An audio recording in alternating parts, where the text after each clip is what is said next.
And so, continuing on with our running backs, next we'd like to talk about Josh Jacobs. Josh Jacobs. I love Josh Jacobs, a player. I think he was the first running back taken in the draft.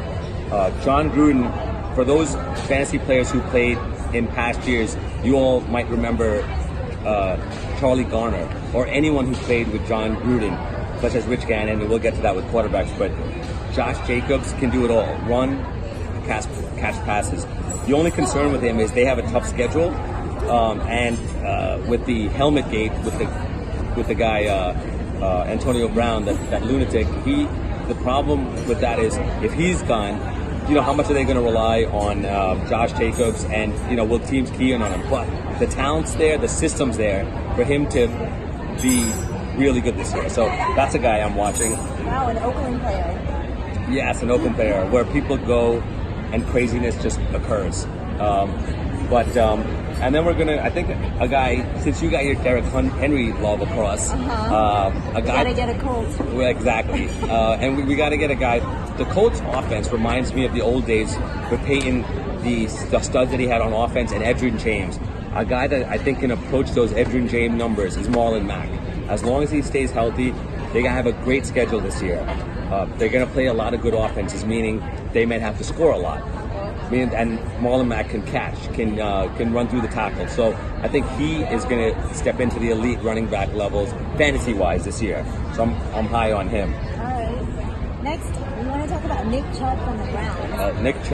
Nick Chubb is going to be a problem this year with that Brown offense. That Brown offense is going to be must-see TV.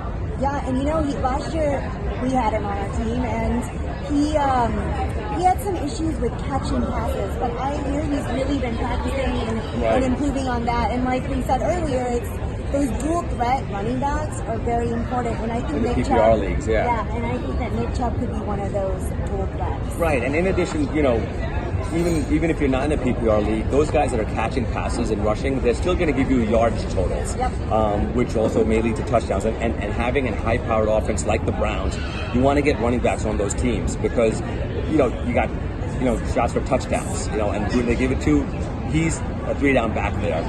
The thing with Nick Chubb is you always have the presence of Kareem Hunt that's going to come back after his suspension. Right. And from what I hear, 8 games, right, exactly. And now you're going to have a 1-2 punch. So while he's going to win you maybe a lot of weeks or be dominant for you for 8 weeks, now you're going to have to worry about the 1-2 back situation. So you're not going to get that much production from him. Yeah, but again, you had him for this 8 weeks. You do. And then you hit the waiver wire if you need to. Exactly, which the waiver wire will come in key.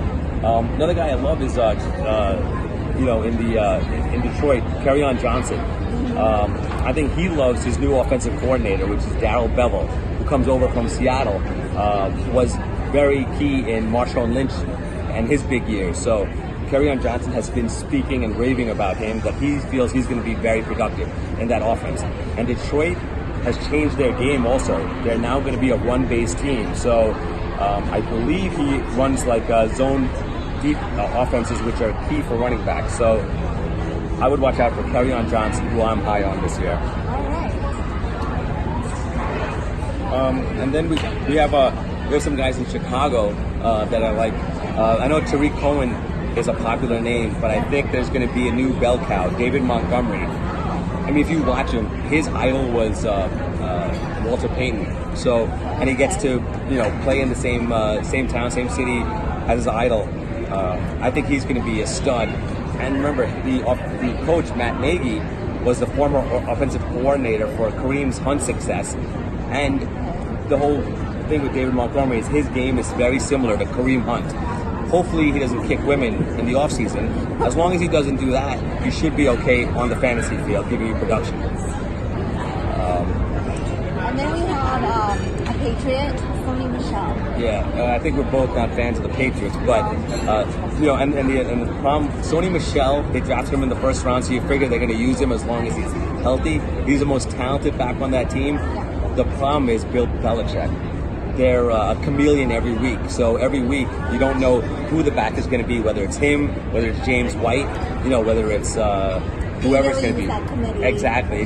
They're a different offense, so it's hard to judge. But those are some names that we like. I think Leonard Fournette in Jacksonville has a chance to be have a comeback year. Yeah, he's not injured again. Right, that's been the key.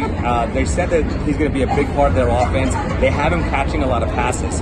He was a talented back coming out of LSU, so I like him. I don't know if I'd take him early, but I think. And one thing also, just to point out about taking backs early or late, if you like a guy and feel he has upside, just take him when you want to take him. Don't worry about reaching.